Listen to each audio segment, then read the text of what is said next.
నమో వెంకటేశాయ, ఓం నమో తిరుమలేశాయ. కమలాక్షు నర్చించు కరము కరము, శ్రీనాథు వర్ణించు జిహ్వ జిహ్వ, శ్రీ విష్ణు నాకర్ణించు వీనులు వీనులు.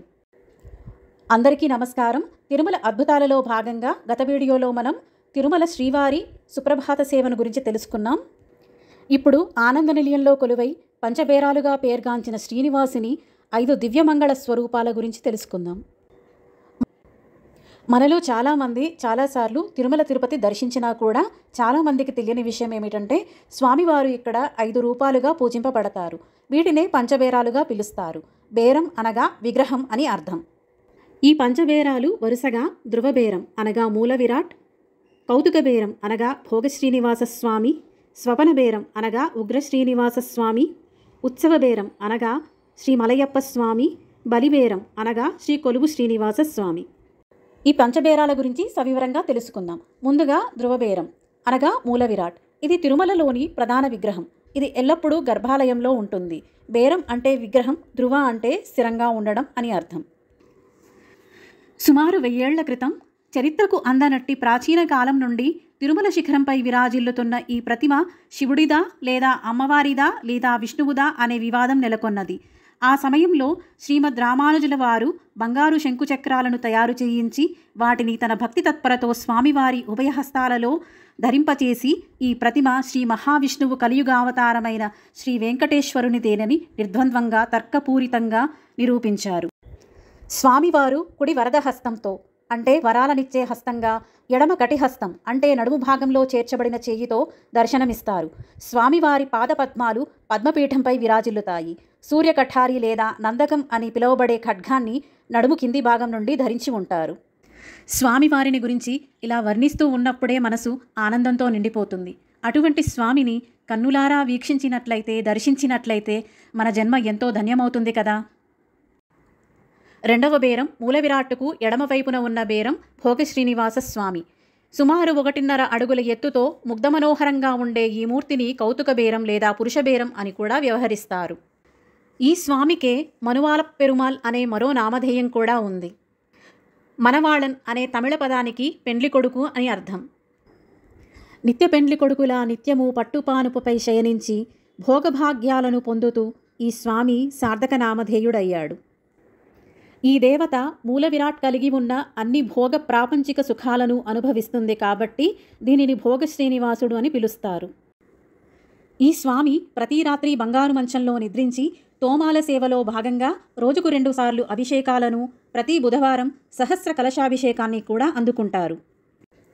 ఈ దేవత ఎల్లప్పుడూ మూల విరాట్ ఎడమపాదం దగ్గర ఉంచబడుతుంది.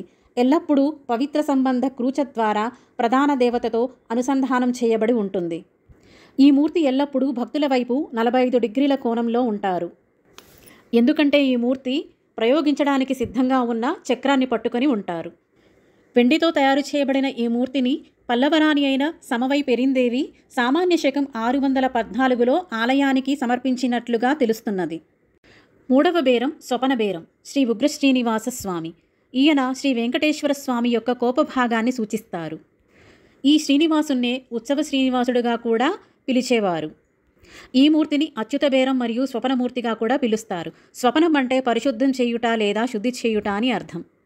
శ్రీదేవి భూదేవి సమేతుడై ఉండే ఈ స్వామిని సామాన్య శకం 1200 సంవత్సరంలో యాదవరాజొకరు ఆలయానికి బహూకరించారు. ఈ నుండి ఈ మూర్తులు ఆనంద నిలయం నందుండి ఉత్సవమూర్తులుగా పూజా పునస్కారాలు అందుకుంటూ ఉండేవి. కానీ ఒకానొకప్పుడు బ్రహ్మోత్సవాల సందర్భంలో ఈ మూర్తులను ఉత్సవమూర్తులుగా ఊరేగిస్తున్నప్పుడు ఒక అగ్ని ప్రమాదం జరిగి తిరుమలలోని గృహాలన్నీ భస్మీపటలం అయ్యాయి. శ్రీవారు అర్చక స్వాములకు దర్శనమిచ్చి ఇక మీదట ఆ మూర్తుల్ని ఉత్సవ విగ్రహాలుగా ఉపయోగించవద్దని చెప్పారు. అంతేకాక మలయకొండల్లో స్వామివారి విగ్రహాలు లభిస్తాయని, ఇక నుండి అవి మాత్రమే ఉత్సవ విగ్రహాలుగా పూజలందుకోవాలని సెలవిచ్చి అంతర్ధానమయ్యారు. స్వామివారికి ఆగ్రహం వచ్చి అగ్ని ప్రమాదం జరిగిందని భావించి అప్పటి నుండి ఆయనను ఉగ్ర శ్రీనివాసునిగా పిలుస్తూ ఆనంద నిలయానికే పరిమితం చేశారు. ప్రతి సంవత్సరం ఒకే ఒక రోజు కార్తీక ద్వాదశి నాడు మాత్రమే ఈ ఉగ్ర శ్రీనివాస స్వామికి ఆస్థానం జరుగుతుంది. కార్తీక ద్వాదశి నాడు సుప్రభాతం తోమాల సేవ అనంతరం శ్రీదేవి భూదేవి సమేత ఉగ్ర శ్రీనివాసునికి అభిషేకాదులు నిర్వహిస్తారు. పట్టు వస్త్రాలు, ఆభరణాలు, పుష్పమాలలు అలంకరిస్తారు. పిదప స్వామివారిని మాడవీధుల్లో ఊరేగిస్తారు. ఈ ఊరేగింపును సూర్యోదయానికి చాలా ముందుగానే జరుపుతారు. ఎందుకంటే సూర్యోదయానంతర వెలుగులు ఈ మూర్తిని సోకితే ఉగ్రత్వం వస్తుందని భావిస్తారు. ఉదయం 3 గంటలలోపే ఈ మూర్తులు మందిరం అంతర్భాగం చేరేటట్లు అర్చకులు అత్యంత జాగ్రత్త వహిస్తారు. శ్రీవారి మూలమూర్తికి ముమ్మూర్తులా నకలుగా ఉండే ఈ విగ్రహం పంచలోహ నిర్మితమైనది. ఈ మూర్తి సుమారు 20 అంగుళాల ఎత్తు కలిగి ఉండి 6 అంగుళాల ఎత్తైన పద్మపీఠంపై అమర్చబడి ఉంటుంది. అలాగే స్వామివారికి ఇరువైపులా 5 అంగుళాల ఎత్తైన పీఠంపై 18 అంగుళాల ఎత్తైన శ్రీదేవి భూదేవీల పంచలోహ ప్రతిమలు దర్శనమిస్తాయి. ఈ విగ్రహాన్ని ప్రతిరోజు పవిత్ర జలాలు, పాలు, పెరుగు, నెయ్యి, గంధం, పసుపు మొదలైన వాటితో శుద్ధి చేస్తారు. తరువాతి బేరం శ్రీ మలయప్ప స్వామి ఉత్సవ బేరం. సుమారు 3 అడుగుల ఎత్తుతో ఈ స్వామి దేవేరులైన శ్రీదేవి భూదేవి సమేతంగా ఉంటారు. ఇంతకుముందు చెప్పినట్లుగా అగ్ని ప్రమాదం జరిగిన తర్వాత ఉగ్ర శ్రీనివాసుని ఆనతిపై తిరుమల సానువుల్లోని మలయ పర్వతంలో గాలింపు చర్యలు జరపగా అప్పుడు ఈ మూర్తులు లభ్యమయ్యాయి. మలయ పర్వతం అంటే తలవంచిన కొండ అని అర్థం. ఉభయ దేవేరులతో ఉన్న ఈ మలయప్ప స్వామి వారి మూర్తులను ఉత్సవ విగ్రహాలుగా ఊరేగిస్తూ అర్ధాంతరంగా ఆపివేయబడ్డ బ్రహ్మోత్సవాలను తిరిగి కొనసాగించారు. అప్పటి నుండి ఈనాటి వరకు ఈ మూర్తులే ఉత్సవ విగ్రహాలుగా పూజలందుకుంటున్నాయి. మలయప్ప అంటే కొండల రాజు అని అర్థం. తిరుమలలో జరిగే డోలోత్సవం, నిత్య కళ్యాణోత్సవం, ఆర్జిత బ్రహ్మోత్సవం, వసంతోత్సవం, సహస్ర దీపాలంకరణ ఇవన్నీ కూడా ఈ మలయప్ప స్వామికే చెందుతాయి. అన్ని ఉత్సవాలు, వేడుకలను అందుకునే ఈ స్వామి తిరుమలను సందర్శించుకునే భక్తులందరికీ కూడా సుపరిచితులు. ఆనంద నిలయంలోని మూలమూర్తిని దర్శించుకోవాలంటే భక్తులు వారి చెంతకు చేరుకోవాలి. కానీ భక్త సులభుడైన మలయప్ప స్వామి వారు మాత్రం తానే ఆనంద నిలయం నుండి బయటకు వచ్చి భక్తులకు దర్శనమిస్తారు. ఆనంద నిలయాన్ని చేరుకోలేని అసక్తులైన తన భక్తుల సందర్శనార్థం ఆ మూలమూర్తే తన ప్రతిరూపాన్ని ఈ విధంగా బయటకు పంపుతారేమో. తదుపరి బేరం బలిబేరం లేదా శ్రీ కొలువు శ్రీనివాస స్వామి. ఈ పంచలోహ విగ్రహం ప్రధాన దేవతను పోలి ఉంటుంది. ఈ శ్రీనివాసుడినే దర్బారు శ్రీనివాసుడు, అనిరుద్ధ బేరం అని కూడా పిలుస్తారు. ఈ స్వామి బంగారు వాకిలి దాటి బయటకు రారు. ఈ స్వామిని ఆలయ సంరక్షక దేవతగా భావిస్తారు.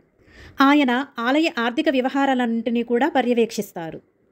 ఈ స్వామివారికి రోజువారీ నైవేద్యాలన్నీ సమర్పిస్తారు. దీనినే కొలువు సేవ అని పిలుస్తారు. ఈ స్వామి విగ్రహం ఆనంద నిలయంలోనికి ఎలా ప్రవేశించిందో చెప్పడానికి చారిత్రక ఆధారాలు లేవు.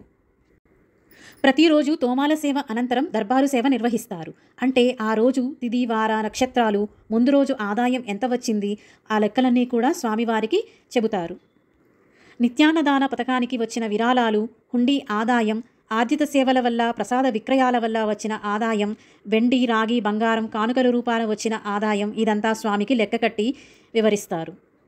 ఈ విధంగా రొక్కసు రూపంలో వచ్చిన కానుకలను పైసలతో సహా లెక్కగట్టి స్వామివారికి విన్నవించి సాష్టాంగ నమస్కారం చేసి సెలవు తీసుకుంటారు. ప్రతిరోజు ఉదయం 4:30 గంటలకు ప్రారంభమయ్యే ఈ సేవను ఆలయ ప్రాంగణంలో కూర్చుని వీణుల విందుగా విని తరించవచ్చు. ఈ కార్యక్రమం అంతా బంగారు వాకిలికి ఆనుకొని ఉన్న స్వపన మండపంలో జరుగుతుంది. ఇది పూర్తిగా ఏకాంత సేవ.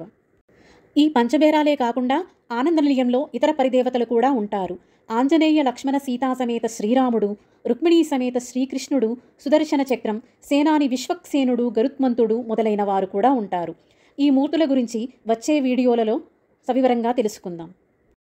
ఓం నమో వెంకటేశాయ, ఓం నమో తిరుమలేశాయ. శ్రీనివాసుని శ్రీ చరణాలను సేవిద్దాం, సకల శుభాలను పొందుదాం.